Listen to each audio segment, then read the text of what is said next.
Bienvenue à nouveau dans un petit 10 en plus. Notre chronique imaginée par Florian Lemercier s'attaque aujourd'hui à un trouble souvent confondu avec le simple fait d'être mauvais en mathématiques, la dyscalculie. Florian, peux-tu nous éclairer sur la vraie nature de ce trouble ? Absolument Théodore, la dyscalculie est un trouble spécifique des apprentissages qui affecte l'acquisition et la compréhension des mathématiques. Ce n'est pas un manque d'effort ou une phobie de chiffres, c'est la difficulté durable à comprendre la logique du nombre.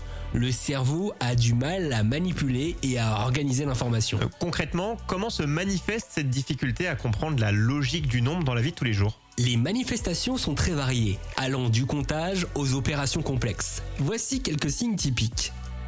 Le sens du nombre. La personne a du mal à estimer les quantités rapidement. La numération. Il y a des difficultés à lire et écrire correctement les nombres et plusieurs chiffres. Les opérations. Mémoriser l'étape d'addition ou de multiplication est un calvaire.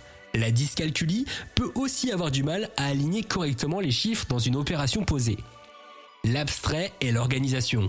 Comprendre les problèmes et les concepts de temps, d'argent, de distance ou de mesure deviennent très compliqués. C'est un trouble qui peut devenir très handicapant dans la vie professionnelle ou personnelle. Comment la dyscalculie impacte-t-elle l'adulte ? Même si le trouble est pris en charge, il reste des répercussions. C'est l'un des troubles auxquels on n'a pas forcément de solution en réalité.